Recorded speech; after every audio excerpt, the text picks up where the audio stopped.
জাতীয় পার্টির chairman GM কাদেরের বাড়িতে হামলার ঘটনায় জড়িতদের শনাক্ত করে এবং রংপুর আইনশৃঙ্খলা পরিস্থিতি স্বাভাবিক রাখতে বৈষম্য বিরোধী ছাত্র আন্দোলন ও বিএনপির নেতাদের সঙ্গে বৈঠক করেছে সেনাবাহিনী।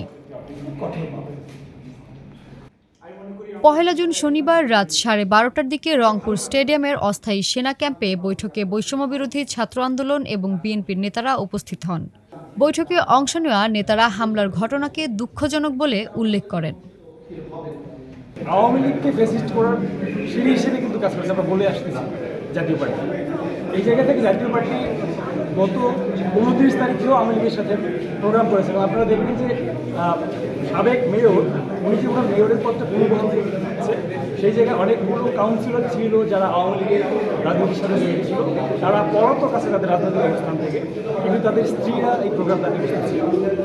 এটা থেকে সুস্পষ্ট যে তারা এতদিন যাবত আওয়ামী লীগকে ফেসিস্ট হইতে সহযোগিতা করেছে এবং এখন পর্যন্ত আওয়ামী লীগকে সাথে নিয়ে তাদের মুভমেন্টগুলো পরিচালনা করতেছে। সেই জায়গা থেকে তারা এই ধারাবাহিকতাগুলো বজায় রাখলে এবং তাদের যে কর্মকাণ্ড আজকেও বাংলাদেশে আজকে পর্যন্ত পাওয়া তথ্য অনুযায়ী বাংলাদেশের বিভিন্ন জায়গায় তাদের ব্যক্তিগত ঘটনার কথা আমরা সংবাদ মাধ্যমের মাধ্যমে জানতে পেরেছি। এগুলো করতে থাকলে আওয়ামী লীগের মতো জাতীয় পার্টির পরিণতিও হবে।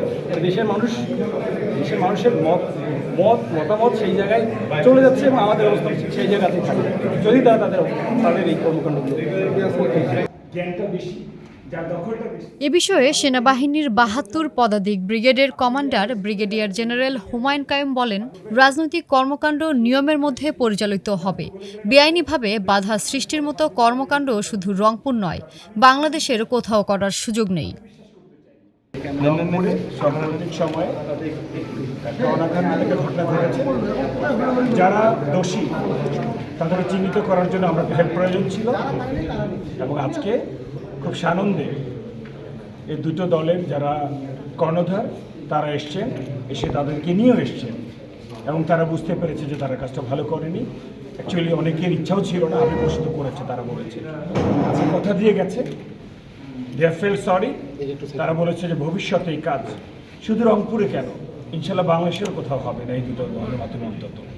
এবং যে রংপুরকে আমরা সম্প্রীতি এবং শান্তি রংপুর বলি, ওনারা আমাদের কথা দিয়েছেন, আগামীকাল থেকে আমরা সেটাই দেখব। এটা বড় একটা স্বস্তির জায়গা, আমরা আপনাদের বন্ধু, আপনাদের গর্বের জায়গা, আমাদেরকে সেই জায়গাটাতেই রাখবেন। গত ১ জুন শনিবার দিবাগত রাত 12:30টার দিকে রংপুর নগরীর পায়রা চত্বর এলাকায় বৈষম্য বিরোধী ছাত্র আন্দোলনের রংপুর জেলা কমিটির আহ্বায়ক ইমরান আহমেদ ও মহানগর আহ্বায়ক ইমতিয়াজ আহমেদ ইমতি এবং মহানগর বিএনপির আহ্বায়ক শামসুজ্জামান সামু, সদস্য সচিব মাহফুজুর নবী ডন এবং জেলা সদস্য সচিব আনিসুর রহমান লাকুকে জিজ্ঞাসাবাদ করেন ব্রিগেডিয়ার জেনারেল হুমায়ুন কাইয়ুম। জিজ্ঞাসাবাদের সময় সেনাবাহিনীর কর্মকর্তারা নেতাদের কাছে হামলায় জড়িত ব্যক্তিদের দ্রুত শনাক্ত করে হাজির করার নির্দেশ দেন।